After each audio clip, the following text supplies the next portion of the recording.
Yeah. There we are. I've started recording, Tracy. Okay. Hello, good morning and welcome to the Swansea Bay City Deal Joint Committee meeting. Due to the absence of Councillor Rob Stewart, who is normally the chair of these meetings, we do need to elect a chair pro tem from amongst one of the leaders present. So can I have any nominations to chair the meeting today of the Swansea Bay City Deal Joint Committee? Can I come in there, please? I'd like to nominate Councillor Emily Dole as the chair. Thank you. Thank you. Is that seconded? Happy to second. Any other nominations? No? All in favour? Show of hands. Okay, unanimous. Thank you. I'll hand over to you, Councillor Doe. Thank you very much, Tracy, and thanks for the vote of confidence. And look forward to chairing this meeting. And welcome, warm welcome to the meeting.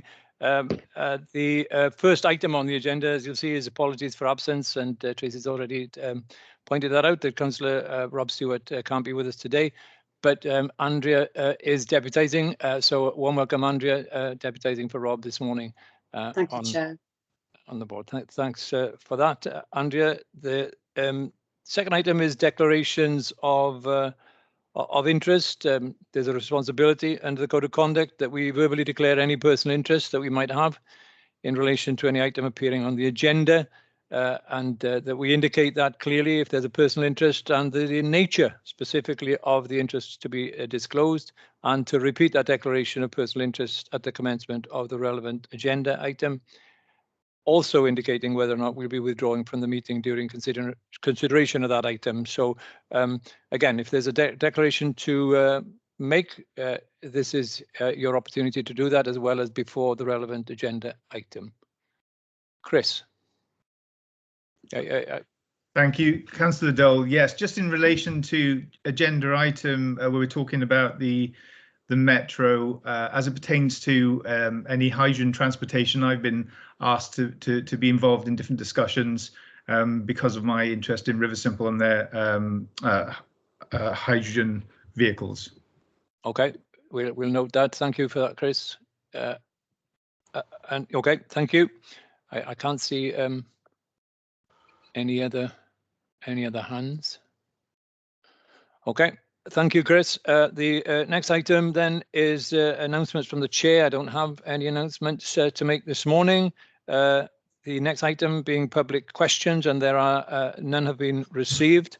So that takes us straight on to item 6, which is the Swansea Bay and the West Wales Metro update, serving to provide us with an update on the development of the metro projects in Swansea Bay and West Wales. So we'll note that that declaration again, Chris, now before we start considering this item. And I'm given to understand that it's Ben that's taking us through this. Ben?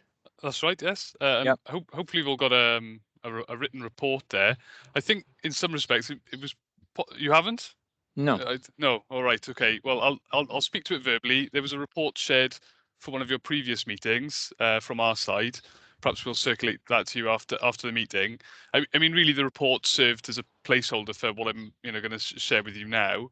So I don't think it sort of disrupts proceedings too much. But I think essentially, just to update you where things presently are, we have now a draft WellTag Stage 2 report for the rail options for Swansea Bay and West Wales, and that recently completed a 12-week public consultation that went out via the Welsh Government's website. We were very pleased that, there we are, Gareth said it's on page 5, that's good news. So the consultation was very well received by those who live and work in the region. We were pleased that we had over 600 responses to that consultation, and we're currently working our way through digesting the comments raised. But I'm pleased to say that broadly the tone of the feedback received has been supportive. And just to reiterate, because I appreciate it's been a while since we last spoke to you, that consultation dealt with over 30 different options for the region, so it's quite expansive. And obviously what we're looking to do now in conjunction with local government is to start to refine those options down to those which perform the best. And I think whilst I'm not able to go through the detail of that of those next options with you today, because we're still at a draft final stage for that report, and we're working with your colleagues in local government as we go through that process. I'm due to see Transport Cabinet members at the start of August, but we anticipate certainly by mid-August, end of August, we'll be on our way on that next bit of work. But just in summary, we're looking at a number of frequency enhancements for the western part of the region. So take that as sort of Carmarthen down to Milford Haven. We're testing the tolerances, not only for what those lines can support, but what commercial cases we can build to support those services and to properly understand the financial and commercial constraints upon those. But nevertheless, we're quite optimistic that there are some really tangible options dropping out from that. St Clair's, as you will be aware, is funded to have its railway station reinstated there. Current timescales are that will be implemented by 2024, and Transport for Wales infrastructure colleagues are underway now, sort of getting that into place. And then within the sort of Swansea Bay urban agglomeration, there's a whole raft of options in that part of the world, which is looking at bringing passenger rail services to freight railway lines. And again, we're quite pleased, whilst I can't go through the detail with you today, we're quite pleased that the initial indications are that they are able to generate a positive BCR, and then stand in good stead to be taken forward and to have a greater level of scrutiny, and also to enter into funding discussions with Welsh Gov and UK government. On a bus front, this is less mature at the moment in terms of its development, but Mark and I had a meeting with the heads of service within local government on Friday just gone, and we're expecting that to move on now at a pace.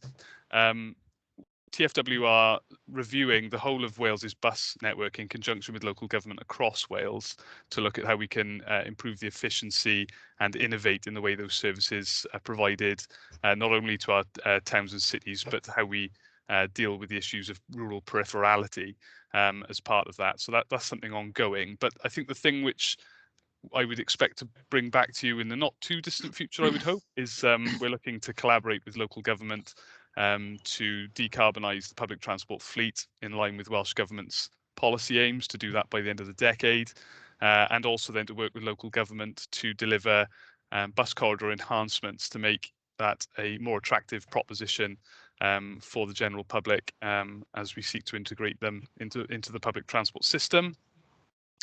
And then just to touch on the transport model, not a great deal to say here. This is quite a big area, and if we're going to deal with it properly, we would probably need to do a session on its own for transport model. But essentially, there is a transport model built from mobile phone data, which covers not just South West Wales, but also Mid Wales in our model, and integrates with models elsewhere in Wales. So we're able to now model our transport demands in terms of highway and public transport in quite a detailed way. And so that tool is being used to test all of the metro options that are being worked up. And similarly, I think there are some bespoke examples, major developments across the region, which are also benefiting from that, or at least we're certainly starting to entertain that. Particularly, I had a meeting yesterday with regards to the health provisions in West Wales and whether the model can be used to test some of those options. So that being said, I think the main, aside from giving you a general update that we are now starting to make some good moves and strides to form what metro means in Southwest Wales. I think really one of the things we'd really appreciate your views on as a board is how we form a regional view on these matters. I hope it's evident in the report that's before you that I'm very much trying to raise that matter with some sensitivity, because this is not something for which TfW has any remit or leverage on. But nevertheless, Transport for Wales, in conjunction with local government, will soon have some robust options for rail and bus for the region. And one of the bigger issues for Mark and myself in the coming months, and I'll hand over to Mark in a moment for his comment, is how we secure the large amounts of capital and revenue funding required to deliver these ambitious and transformative projects for the region. And one of the Current deficiencies really in that process is how we evidence and secure regional support and buy-in for transport matters. So as you'll appreciate, Transport for Wales is arm's length from Welsh Gov. So this is not something for which I would want to make any sort of strong recommendations to you in terms of how you do that. But really just to sort of put the challenge to the board, if Mark and I are having to go and have conversations with the UK and Welsh government, how can we, as a team, representing South West Wales, demonstrate that we've secured the explicit buy-in and backing of the City Deal board, really, on a political and collaborative footing. As I said, obviously, I'm meeting with your cabinet members at their regional transport forum in August, and that's a very helpful forum, and certainly we would want to keep them engaged. But as you'll be aware, they're presently unconstituted. I appreciate CJCs is something conspicuously knocking around in this area, but notwithstanding those things which are still currently subject to discussion, how can we practically secure your approval and comment in the coming months, really, rather than years? I think that's about all I've got to say, but happy to take any questions or comments. Oh, sorry, and I'll hand it to Mark. Mark will definitely have something to say to you before I open it for questions. Okay, thank you, Ben. Mark? Yeah, thank you, Ben, Councillor Doyle. Just, I want to make a couple of strategic and complementary observations to the detail Ben set out in relation to the region. That I think that Welsh Government are grappling with and TFW are grappling with. And this is me speaking, so it's not an official line. There's Welsh Government are now grappling with the challenge of decarbonisation and the major modal shift implied by initial work required in the next 10 years. And it is non-trivial and requires some very tough decisions to be made politically to deliver the mode shift required. Across Wales, aside from obviously the work that Ben is leading in Swansea Bay and West Wales for the Metro, there are other programmes, as you are aware, in South East Wales and North Wales. We have a major programme on the South Wales main line. And to get towards delivering those decarbonisation targets, there will be an implicit requirement for, more bus, more active travel, and especially more rail. Many of our bus service opportunities for integration are dependent upon better rail services to integrate with. The elephant in the room, if I may use that expression, is that the expectation must be that we have a multi-billion-pound programme of enhancements on rail and bus in the next 10 to 15 years to get anywhere near those decarbonisation targets. And there's a reality that half of that programme, a third of the programme, will be required on asset, which is currently the responsibility of the UK government in terms of network rail kit. So, my kind of the thing I'm grappling with is how do we bring governments together in the political climate we find ourselves in, to recognise the commonality, enough commonality on common cause on our different policy agendas, to actually have a sensible conversation about how we can identify and direct capital funding and then subsequently revenue funding to the programmes that are emerging across Wales. Without such, I think being blunt, without such agreement between Welsh Government and UK Government and some give and take on both sides, much of what's being proposed and developed through TFW all over Wales will likely struggle to be delivered. My sense, without being prejudiced, without asking anyone to do anything, the more alignment we have between the policy of Welsh Government on decarbonisation, on economic development, that of UK Government on levelling up and addressing its climate emergency obligations, and the role of City Deal and growth deals, finding enough overlap in all of those kind of policy areas and current capabilities to actually have a sensible conversation about the scale of funding required is essential. So as Ben said, having the tacit support, or even not tacit, the more direct and formal support via City Deals and growth deals of these emerging interventions, I think is essential as an essential foundation for the much more mature, sensible conversation that needs to be had between Cardiff Bay and Westminster. Without such, I think, being blunt, it will be difficult to see many of the schemes that are currently being developed, which are very exciting for the region, making a huge amount of progress because of the need to secure UK government support for the network rail asset. So I'm not saying how it should be played out, but I think we're moving from what are the schemes we want to do to we think we're getting a better idea of what they are. The question is now moving towards, well, how are we going to fund that? And how are we going to build the political support and coalition around these emerging programmes to create something that we can actually politically all sign up to across the political divide. I say without that, we will struggle. And I'm just leaving that as an observation, because I think it affects not just Swansea Bay, it affects North Wales, it affects further expansion in South East Wales, and it certainly affects the South Wales mainline programme, which is in dire need of a major upgrade to better serve Swansea Bay and West Wales. So unless you want to add to that, Ben, that's kind of what I want to leave that. It's just leaving that challenge hanging in the air and a reality that we have to get our heads around quite soon, I think. Okay, thank you for that, Mark. And thanks, Ben. Just, well, two things from me before I open it for comments or questions. I've got the digital version of what you sent, Ben, in front of me. And when you get to the second part of your that report, with its current programme and scope, and you've outlined there that the scope is divided between the three, broad themes that are there. And the first one you've got there is the South Wales main line.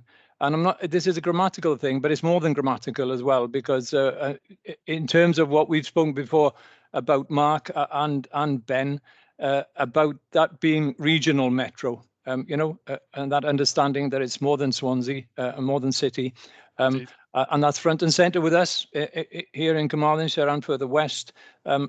Just on that, and it's just a sentence, I know, but what you've said there is, under the South Wales main line, a focus upon the additional services to mainline stations, and then as an adjunct, really, including improved journey times to Swansea and West Wales.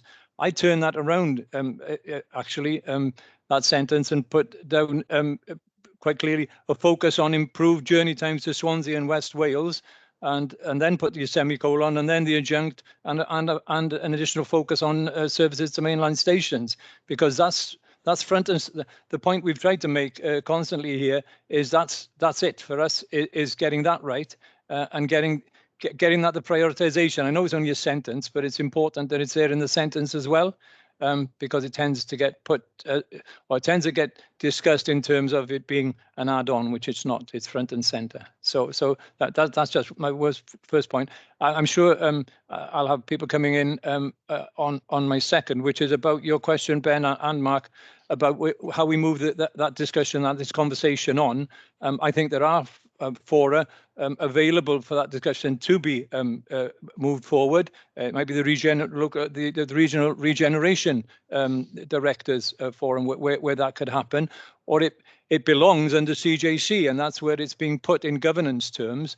And there's nothing wrong with maybe thinking about putting the CJC in shadow form, and that transport element of it sitting there, and that conversation discussion being progressed there with the CJC in shadow form, and that's progressing. There'll be others that might want to come in on that, but that I can see a way forward there. I can see that David wants to come in. David, you're muted, David. Thank you very much, Chair. I completely agree with what you're trying to say in rejigging that sentence. I think it's vitally important that we just don't look at this metro area. It's vitally, to me, it's important that we go west as well. And it's not just the Whitland and the new station, it's in Clares. I think that is a very good addition to the line. Yep. You then go on to Pembrokeshire. And I want to make sure that the train improvement times are made and we have a better service. But one sentence you did say, Ben, when you concerned me a bit, that you're looking at the tolerance levels, what the lines can support west of Swansea. Well, I don't want to come back here in 2 years' time and say, well, we looked at the tolerance levels. You can't take the mainline trains, so we're stopping at Whitland. Yeah, no. I want to know exactly what's happening. Sure. Now really, because that is in the proposals. We got to end up with a lovely, and I fully support it, a lovely scheme of the metro around Swansea, but we have got to have much improved services down to the west, and the west ends in Pembrokeshire. Thank you, David. And I think, Ben, that we've sent some stuff on through Steve as well about the tolerance levels there, and still waiting for a reply on that one, because there are ways to address that. So I'm told, but I look forward to seeing how that works itself out. Okay, Ben, do you want to come back on that? Yeah, please. So yeah, to be clear, and I apologies, perhaps the report doesn't spell this out in terms of the extent of this work. It is looking at additional services as far as Milford Haven down to Pembroke Dock, Fishguard, including Heart of Wales line. So it is looking at the whole gambit. I suppose what I was trying to iterate carefully earlier is there's a number of components, aren't there, to the establishment of a BCR and a business case on any line. First of all, we need to determine, can the infrastructure how much can it support, and then if it falls short of our ambitions, how do you address that shortfall? I think that work has been done, and we'd certainly be able to articulate that in a future session to you. And I think it's quite promising that we have got that latitude to really deliver on all of those ambitions that each of you set out as leaders to us earlier in the year. And those were really helpful and fruitful discussions. We do thank you for your openness in those sessions. I think inevitably, though, the further west we go to Milford Haven, you are dealing with a diminishing catchment, and so please don't read more into what I'm saying here than what I'm saying. But the commercial case, it gets harder west of Swansea because there is a lesser catchment. Now that's not to say, please don't take that as being a sort of cloak and dagger move to say, well, West Wales is getting nothing. Far from it. We need to understand if there is a shortfall, and frankly there isn't in a lot of cases, but if there is a shortfall, what that is, because the connectivity and levels of service and the improvement to the region is not just a function of a cold BCR. Some of these issues will be of significant importance to us at a region where the BCR is informative, but by far the end of the discussion. And so, but we need to understand those commercial dynamics in order to articulate what the consequential cost is then to the public purse potentially. But I appreciate that may sound a bit cloak and dagger, but please understand what I'm saying is that in terms of the draft report, which we're currently working through and will, all being well, have approved by the start of August, I think there are some really good improvements in there for the whole region. As I said, Mark and I met with you on an individual basis as well as a region earlier in the year. So we do understand those specific needs to you at a local authority level. And I think with that understanding, the stuff that's coming out of the report is quite promising. I think there is definitely something in here to benefit the whole region, and certainly doesn't have a focus purely on the eastern end of things. Yep. Okay, thank you for that, Ben. I'm waiting to see if there's any hands appearing or comments, questions, and I'm not seeing anything. Yes, there are. I've got Edward, Ted. Thanks, Chair. I've said this in this forum before. I've sat in many presentations with both Ben and Mark as a cabinet member responsible for transport, along with my three other regional colleagues. David made a point about he doesn't want to come back in 2 years' time and we're still at the same place. Well, in all fairness to Mark and Ben, they've been giving these presentations now for about 4 years that I can remember. And I just wonder what are we being asked of this morning? Because in my mind, I don't think we've got any choice but to support this if that's what they both looking for. To me, it's a no-brainer. It's just got to go ahead.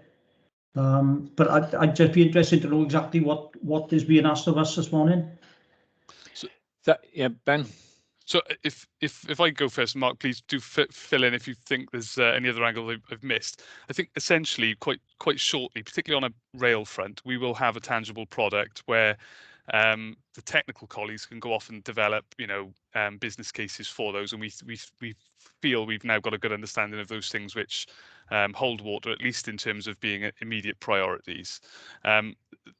Those things, though, could be developed all the way through to the point where you put a shovel in the ground. But unless, obviously, we've got political and financial backing for those schemes, that's for naught. And so, I suppose alluding to Councillor Dole's points about whether it goes to an economic regen board or whether it comes here, it'd be very helpful to understand. And perhaps you can't answer this morning, so I wouldn't want to overly press you. But how do we secure that regional approval in a completely clear and transparent way. If you could give us an instruction at some point as to how you want us to do that, that'd be very helpful. So there's no ambiguity, so that if, well, not if, but as and when Mark and I are asked by Welsh Gov and UK Gov, does this have local regional support, we can unequivocally say, yes, it does, and it came from this source. Because at the minute, there's a number of places we could get that from, and that ambiguity sort of, I think, leaves too much of a burden upon ourselves to make pronouncements on behalf of the region, which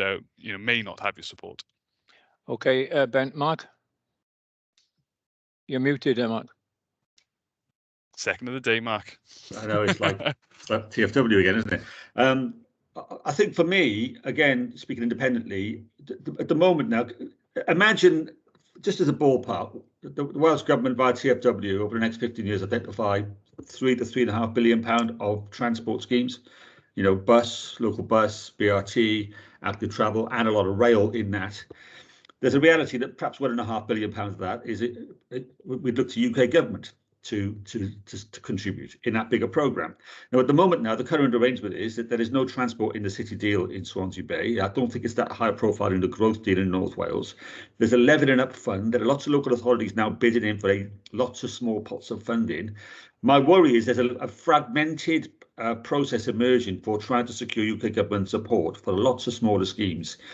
I would suggest or recommend that what we try and do in Wales is aggregate these emerging programmes across Wales, identify the totality, and articulate the case strategically at an all Wales level in relation to decarbonisation, in terms of levelling up, in terms of economic development, in terms of sustainability, and identify the Welsh Government contribution for what it's responsible for, and get everyone in the regions to sign up to, and we're looking for UK government to fill this hole because of its responsibility for the rail asset.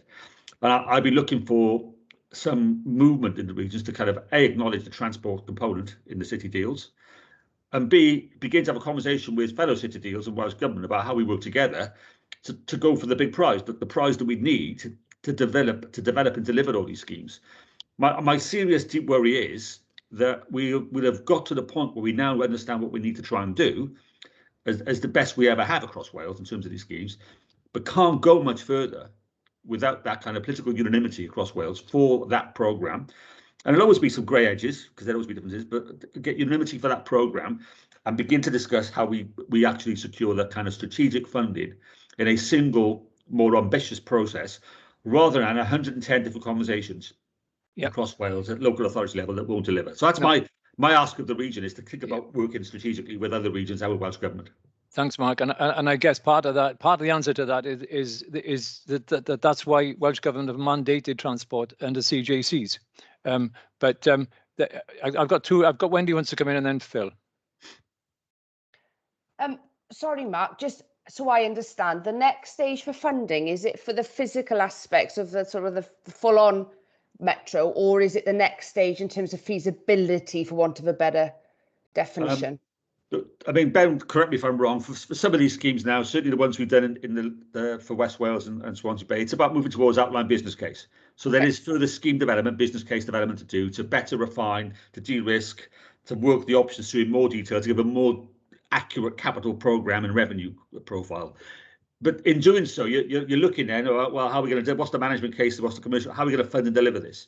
So in that, you need to break that out. And that's why the work's going from what could we do, long list to short list, to, OK, we think it's some of these. How are we going to fund and deliver that? So the next phase of development work would be trying to bottom those things out. And therefore, the tenet of the conversation and work is less focused on shifting 25 long list schemes to actually the reality of how we're going to fund this and how we're going to deliver this.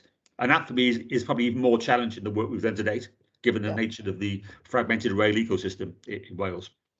So I think there's a couple of, well, it may be a two-stage process, because you're probably aware, but the region is pulling together their priorities for the next 10 years in terms of whether it be transport, physical, commercial space, etc.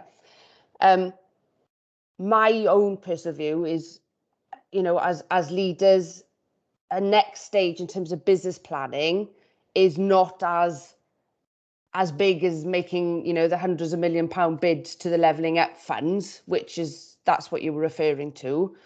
But secondly, I think, Tracy, I'm looking to you for some advice. For constituent authorities in terms of levelling up bids that are currently going forward, any decision then to, I guess, revert or change those priorities and those bids would have to revert to constituent authorities first, and then the strategic decision would have to be made. Yeah, I think that is probably likely to be right, Wendy, sorry. But again, I'll throw this out there, my personal view, a feasibility type element I see possibly could be considered at a strategic level, because it's not a commitment to anything as such, is it? Okay. Yeah. Mark, you come back on that? No, this is a thorny issue. I mean, I just think it's for the region to consider and to have an eye on the capital funding that's going to be required ultimately, and how we align ourselves, not just within regions, between local authorities, I think within Wales, because this is a Welsh government issue, because you know the issues, and they've been well publicised about wanting to devolve powers over rail funding and decisions. Yeah. That is not the case, so we have to work with what's in front of us. Yeah. And doing that strategically and as efficiently as possible on an all-Wales basis, for me, seems the right thing to try and do. Otherwise, we'll get fragmented and nickel and dimed, forgive the expression, and a lot of people will be disappointed if we don't actually resolve this in some way. Chair, could I just respond? Sorry, I'm just trying to help Mark and Ben out here with the way forward. Is maybe I'm not aware of what each local authority is doing in terms of transport bids to the levelling up funding. Obviously, I'm aware of my own, but and I just wonder whether a discussion at the next transport group is had so that is bottomed out, Mark, so that, you know, I don't think anybody in the region wants a pepper pot approach, for want of a better definition, and that we have that discussion sooner rather than later. Chair? Yeah, absolutely. Well, that's offers a way forward and moves the conversation on. Yeah, fine. We'll take that. Yeah, diolch. Phil.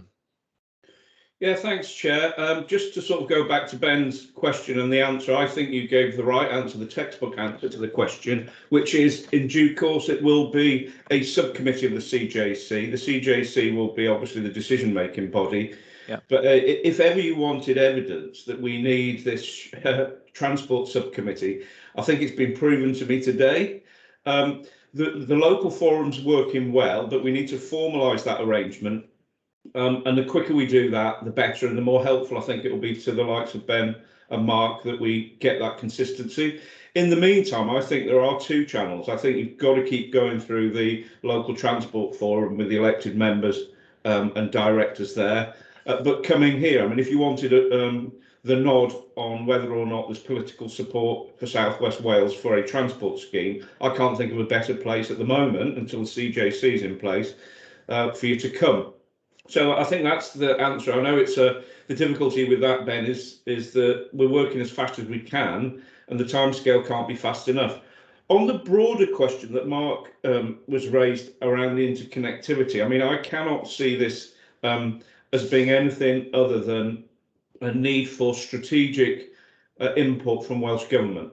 I think all the regions, it would be catastrophic if the regions independently developed unilateral policies within their region for the Welsh economy. You know, I think we all know the challenges there are in travelling either by road or rail between the north and the south of the country. It's not an easy, a beautiful trip, but it's not a particularly easy one. You get plenty of time to admire the scenery, and you've got to find a way through Welsh Government working with the different regions to make that jigsaw map fit together.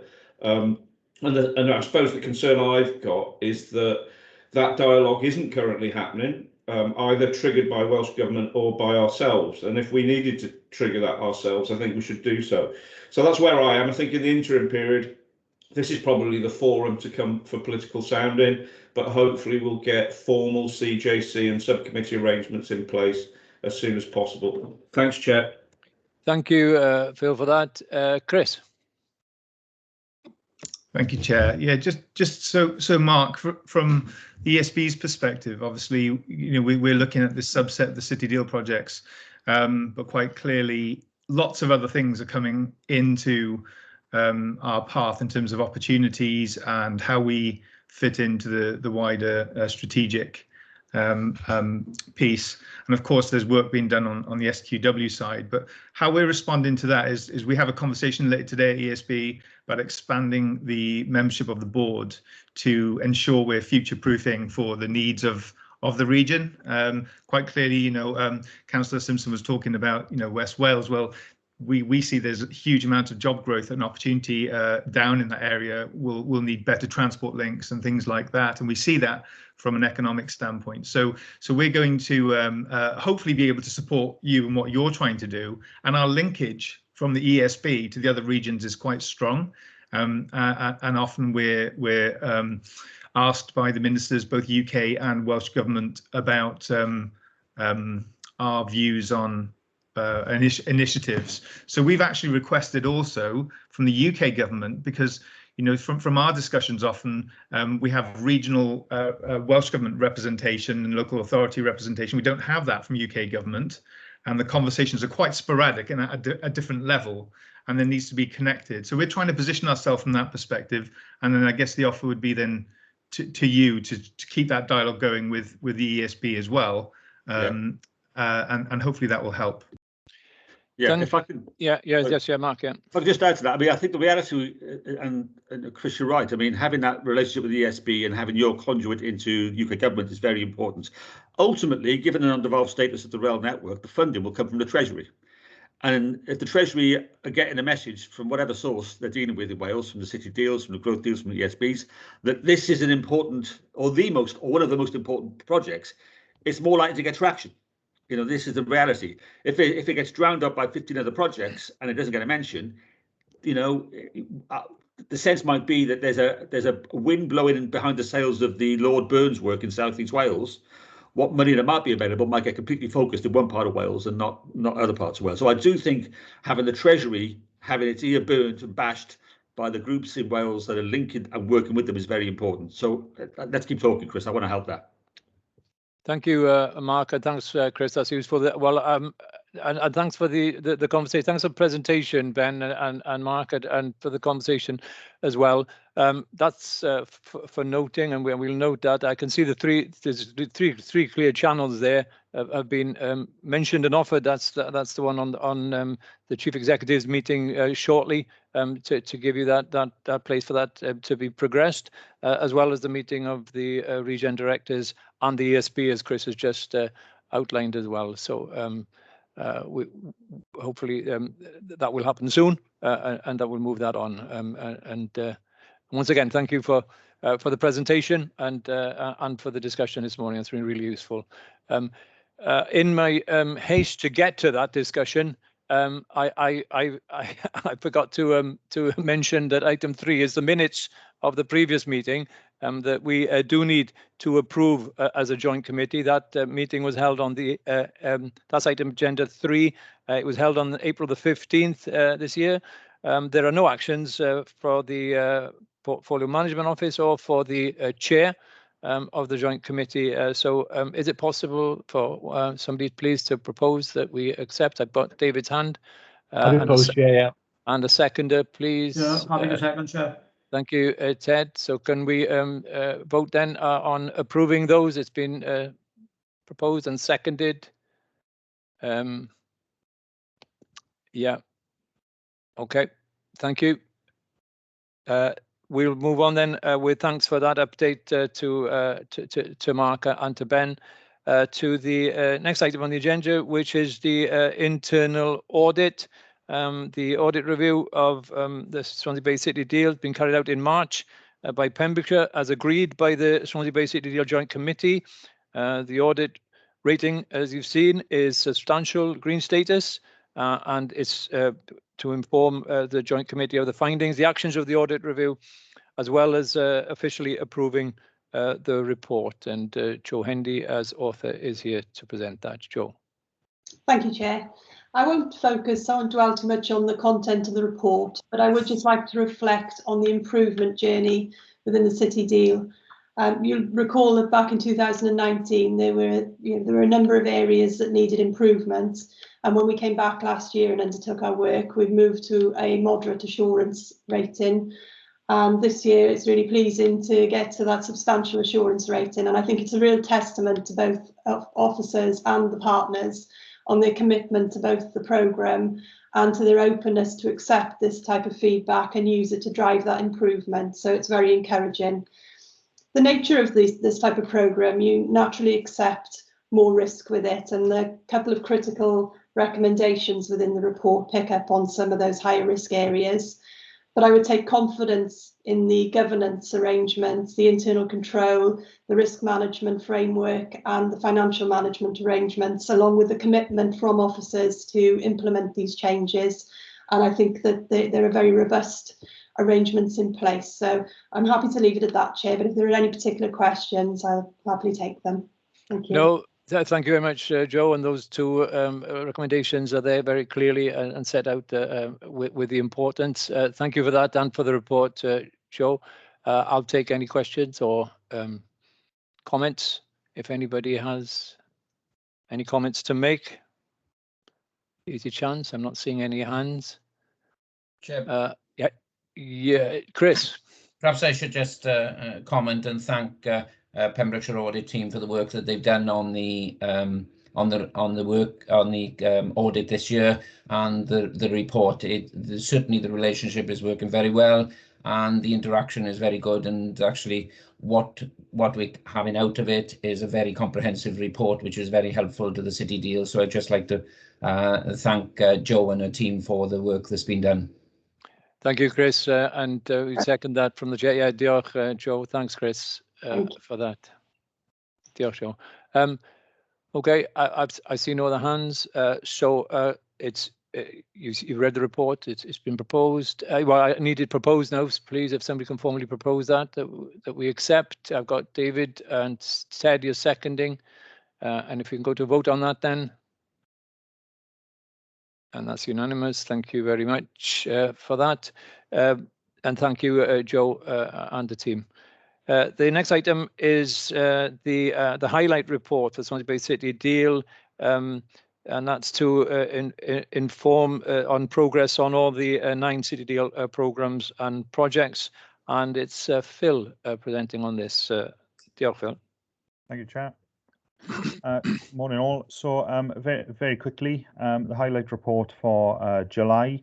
The portfolio office updates, activities complete are the ESB has recently had a visit to the Swansea Arena, which was a very successful visit, and I think highlighted the successes of the City Deal and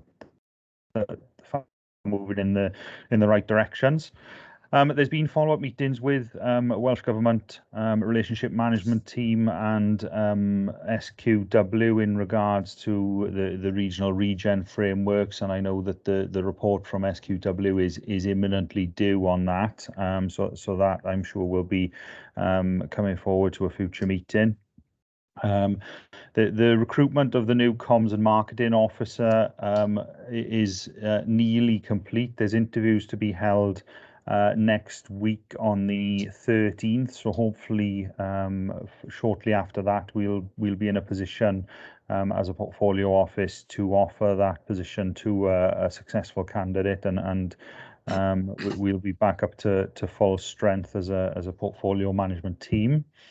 The Gateway review preparations for this year's Gateway review as a portfolio are well underway. The interview schedule has been derived, and interviews are to be held on the 19th, 20th and 21st, I believe, of this month. So again, the Gateway review will be coming to a future joint committee, and the review recommendations will be undertaken accordingly. And just as a side point, Minister TC Davis is actually in the region this morning visiting campuses and Neath Port Talbot for the respective schemes in Neath Port Talbot. The portfolio office is currently assisting Pembroke Dock Marine with the procurement event, so more details on that to come. And there's additional development happening currently as we speak with regards to the social value that the city deal is ultimately trying to deliver. Obviously, as a deal, there's a number of outcomes and benefits that have been signed up to across the board, but we are looking as well at the additional social value that might not yet have been quantified within the respective business case. So again, more to come on that. Working with Sell to Wales in order to develop the Swansea Bay City Deal project page, just to make things a little bit clearer for companies within the region and how they can get involved with the City Deal projects, and ultimately they will result in procurement workshops in conjunction with Sell to Wales. We've already held a procurement workshop, but more of those to come in the coming months. There's a benefits realisation piece currently going on. I can't recall whether we discussed this at the last joint committee, but we're now working as one of the obligations of the city deal to template all of the benefits that are to be realised by the respective programmes and projects, and to report on those. We've agreed on a quarterly basis. So as and when benefits are realised, they will be reported and recorded back accordingly to the various committees. We're currently in a position where we have gone back to the programme and project leads with the portfolio level benefits, and I'm now working with my team through the programme and project level benefits, so the wider benefits below things like the investment, jobs to be created, and GVA. And we've also received recently the ministerial approval for the portfolio business case, and the biannual stakeholder event that was planned for July is being rescheduled for September. So that's a portfolio office update. So I'll go through the respective programs and projects now. Aregin, phase 1 funding agreement has now been completed, and a Gateway 5 review has been commenced, so that they are now looking at planning in the Gateway 5 review for the completion of phase 1, which will review all of the benefits that have been delivered as a result of that particular project. And they're well underway with the creative sector demand study, which is designed to highlight the specific needs of the creative sector as they currently stand, and just ensure that what is proposed in the business case is going to deliver maximum benefit, and to amend that accordingly if there is anything that needs to be included that isn't already included within that business case. So the business case will then obviously be updated, and that'll come for approval in due course. PDM, the update for Pembroke Dock Marine is that all partner funding agreements have now been signed. The first Meta deployment has been deployed and happened on the 17th of June. And there's been widespread stakeholder engagement taking place with regards to the programme. And PDM presented at the Swansea University's Blue Economy event on the 21st of June, and also presented at the Wales Tech Week on the 24th of June. There's significant plans then for being involved with the Celtic Sea Cluster launch in September, and the Ore Catapults test buoy deployment contracts for the marine operation and engineering support are currently making their way through final approvals. Swansea Waterfront, 7172 the Kingsway, the contractor has been appointed, I believe, with a proposed start date of August 2021, and that is Bouygues was the successful contractor there. There's a change request that we are currently working through, which will be on the agenda for joint committee for the 29th of July in relation to the innovation matrix. and the delivery associated with that respective project, which was, as we know, the Box Village. So I won't say any more on that because, as I say, that's coming on the 29th of July. The business case is being updated to reflect the 71-72 and the innovation matrix progression. So that's moving to full business case in the next couple of weeks, months. And the arena have agreed terms with the commercial tenants and concluding those agreements with the commercial tenants. Hotel designs are ongoing, and current reviews of all of the potential risks and opportunities are being reviewed with regards to those to ensure that the delivery can progress as planned as best as possible.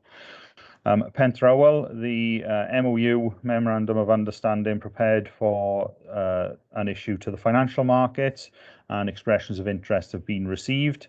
The tender has been issued for the Zone 1 contractor and some support services to support the delivery of that specific aspect of the project. And the planned activity is to commence the design for Zone 3 shortly, and to confirm the finance for Carmarthenshire County Council from the institutional bids. Digital infrastructure, the detailed programme of financial budgets is being developed and is due to go to their board shortly, and the funding agreements are being drafted. Project manager recruitment is ongoing. The interviews were held last week, and the successful candidate should be notified this week, and regional 5G workshops have been arranged for later in the month. And their planned activity is to continue the detailed scoping of the specific projects and further development of the procurement strategy and the state aid strategy. HAPS, or Homes as Power Station, sorry. There was a presentation to Minister TC Davis on the 26th of the 5th. That went well, and subsequently we are expecting that the business case should hopefully be approved within the next couple of weeks. And they are also undertaking procurement as we speak with regards to their project management staff, and third-party funding agreements are being developed for homes as power stations. Low carbon, fairly similar state of play. Again, the business case is awaiting ministerial approval. Minister TC Davis has received a separate presentation on the business case. It is slightly behind HAPS with regards to our expected approval date, but we are hoping that within the next few weeks after HAPS has been approved, then we should see the approval of that business case coming from the ministers as well. And they have also established a technical advisory board as part of the requirements of the board.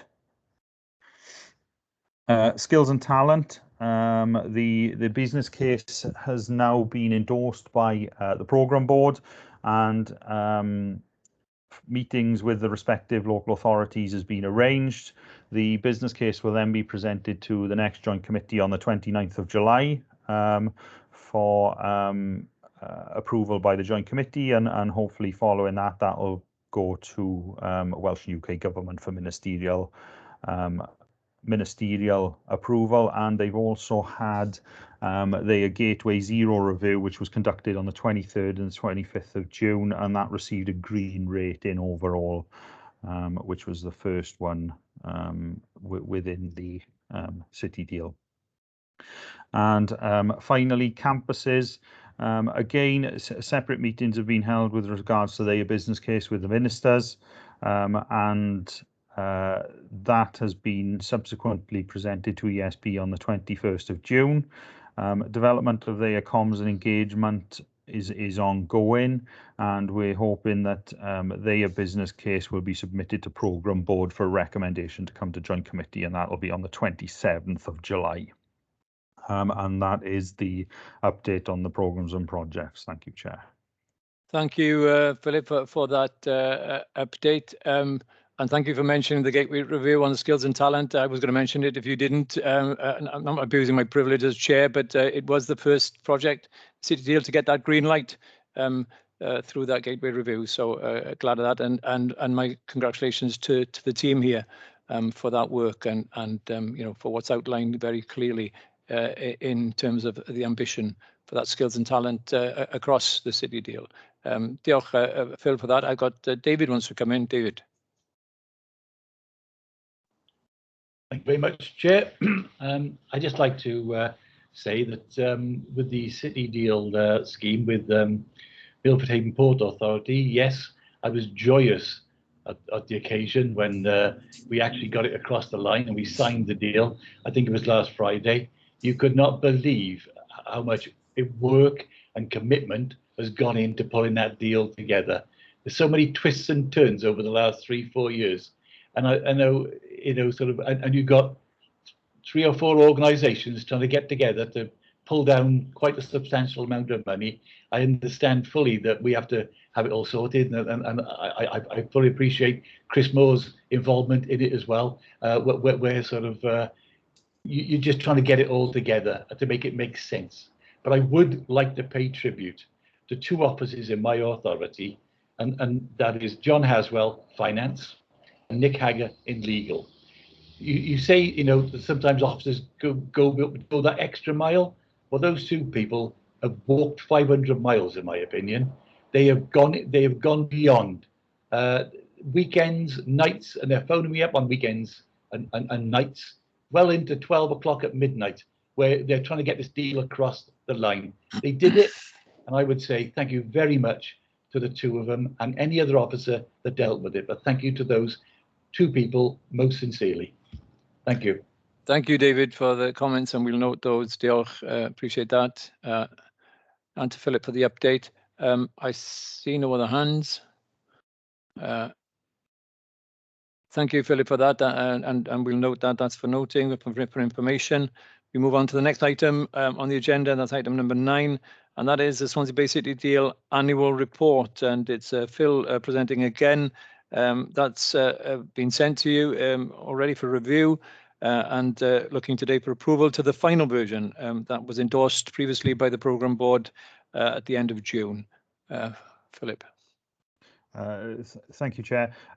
Yeah, there's not an awful lot more to say than that. The report has been finalised. It's been through various amounts of scrutiny and challenge. Unfortunately, I can't pull it up onto the screen just purely because the versions are separate, as in English and Welsh, so it's not appropriate to put a report up on the screen to demonstrate. But the report is within the pack that's sent to all members. So as the chair said, it is purely for an approval of that so that we can disseminate that to the wider stakeholders and into the region. Thank you, Philip, and thank you for the report. And we've all received that, and presumably read it. So I'll take any comments or questions if there are any. And if there aren't, and I'm not seeing any hands, then can somebody please then propose that we accept those formally? I've got David's proposal and a seconder. Thank you, Andrea. All in favour then? Let's take the vote on that. Thank you. And that's unanimous and passed unanimously. Diolch. Thank you for that. The item number 10 is a verbal report on joint committee agreement amendments. Somebody's going to have to enlighten me on this. I'm quite understanding why we're getting a verbal update on changes that will be discussed later on formally by the JC. I'm at a bit of a loss to understand how and why, but it's there. So somebody please enlighten me. I think it's Philip who's going to give it a go. I'll kick off, Chair, and if needs be, Tracy or Chris, please feel free to jump in at any point. So essentially, yes, you are correct. This will come to the Joint Committee for a formal vote at a later date. The update is that as officers, we are working through what we believe to be the necessary, let's say, operational amendments to the Joint Committee agreement. So to ensure that operationally everything that that we need it to cover, it covers. And I will try and schedule in time with the councils respectively before the formal report request comes to Joint Committee to discuss your needs with regards to any potential changes to the Joint Committee agreement. But it is to just more advise really on the timeline for that. So the timeline currently as it stands is that we expect the Joint Committee on the 29th of July to have a formal update for you. But what we may need at that point is if there is recommendations and changes that the four leaders and the respective councils wish to see made to the JCA, we would have to have a vote at that point to make those amendments, and then a further vote to agree the amendments. So I hope, Tracy, that is essentially where we're at. But it is to update that we will need that future vote, and that the amendments are in process. Thank you, Philip, and that'll come to us on the 29th, at the end of July. Tracy. The timescales may be slightly overly optimistic, I fear. I think we have a schedule that we have received from the Portfolio Management Office. We are working through the changes that have been proposed by the Portfolio Management Office. It is likely that we're going to need to pick those up with other monitoring officers and Section 151 officers, and it may well be that the changes that are being sought are over and above the delegated powers that both myself and the Section 151 officer have. So it may well be that we also have to take reports back to constituent authorities. So we are at the moment working through those proposals. There is a meeting next week between my legal officer and the PMO to go through those proposed changes. But I think we are being overly optimistic in terms of the timescale and a report hitting Joint Committee by the end of July. Okay, so thank you, Tracy, for that. So that might not appear in July, but at a later point. Philip, you're coming back. Chris wants to come in. Yeah. I was just going to add, Chair, forgive me for being overly optimistic. I am a project manager by background, so. Yeah. Okay, thanks, Phil. Chris. Yeah, just to support Tracy, I think both Tracy and myself actually went through the challenges around getting the inter-authority agreement agreed originally, and David referred earlier to the time that is taken on the PDM project. Well, that sort of resonates with me as a similar thing on the inter-authority agreement. So with the governance that needs to be put in place, I would say we definitely need a bit more time to get that through. So just reiterating really Tracy's position. Okay, thanks, Chris. So let's realize it as a difference between the X, between optimistic and realistic. So we'll see where that takes us and when this actually appears before us, Philip. Okay. Well, thanks for the update, Philip, and we'll see where that goes as we progress. Diolch yn fawr. That takes us to the next item, which is the last item on the agenda, and that is the portfolio risk, and that's around the increase in construction costs, Phil. Yeah, that's correct. Thank you, Chair. So essentially, we've been made aware over the last month of a risk with relation to increasing construction costs and a difficulty in sourcing various construction labour elements and getting construction activity completed as planned. So we, as a portfolio office, have included that risk on the portfolio risk register. We've been working closely with the programme and project leads to ensure that that risk is on the respective programme and project risk registers, all of which I believe have now been updated to include this potential risk, even though some aren't yet in delivery and haven't yet gone to procurement. there's been a lot of discussion around the potential quantity and scale of this risk. And various aspects of construction have increased significantly, and we're aware of those at around sort of 20-30% in some instances. But we have, just as a slight reassurance piece, as part of the change request for the innovation matrix, which will be presented to the next joint committee. They have undertaken a vast amount of economic assessment with relation to that change, and overall it appears that over the last 4 or 5 years we're looking at around about a 13 to 15% overall increase. So hopefully, holistically, not quite as bad as what everyone is expecting, but it is just to highlight that as a new risk to the risk register, to the joint committee, and if in due course there may be a need for further intervention, everybody is aware now of what that risk is, and the fact that it does sit now on the portfolio risk register as a potential risk across the board. Thank you, Phil, for the update. That's appreciated and noted as well. Anybody, any comments or questions around that? Phil? Yeah, thank you, Chair. From one of the projects that's in an advanced stage of delivery, nearing completion, this is very real for us.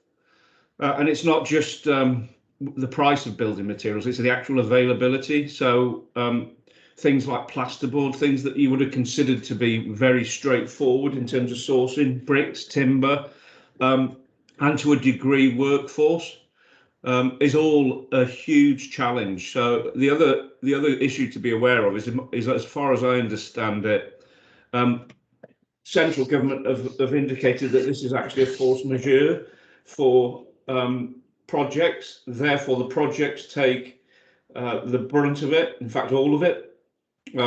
So I think we need to build in that tolerance that Phil's just been referring to into every project.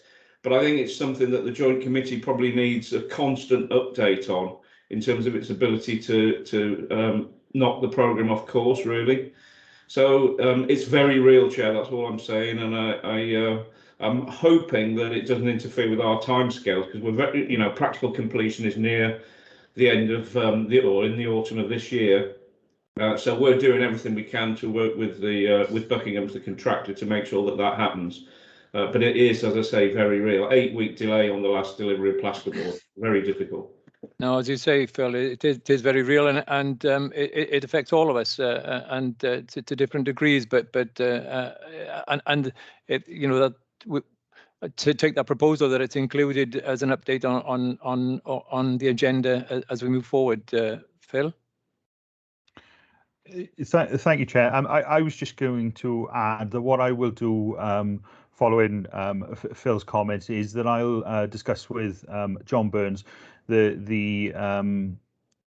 we've already developed a COVID impact assessment, and I'll look at adapting that to have a revised impact assessment specifically for things like construction cost and construction delays, given your comments, Phil, and we look to get that in place in the next month or two, so that we've got a dedicated impact assessment that we can continually update then and report back on. Thank you, Philip. That's useful, because presumably as well, that figure will fluctuate and change as recovery progresses to a certain degree anyway. Chris? Yeah, just going to add, I mean, it's affecting obviously everyone in all different areas across Wales and the UK. And because of the initiatives from UK government around construction, I actually don't think it's going to abate as quickly as we think. But I'd like to see some mitigations, Phil, as well as, on the risk register, what we can do maybe as a project, but collectively, because we're all in the same boat. Part of it's materials and access to materials, but other parts is labour and skills, and there are mitigations we can make if we're looking out 2-3 years. Okay, thanks, Chris, and again, that's full reason for it to be included on our agenda every time if we can. I know this is for noting today, but if we can if we can do that, then that would be useful. Yeah, so we get that update at every board meeting. Okay, unless there are any other comments or questions, and I don't see any hands, then can I thank you both for your attendance and for all your contributions this morning. That's been a very useful meeting, and thank you for that, and for sitting in for Rob.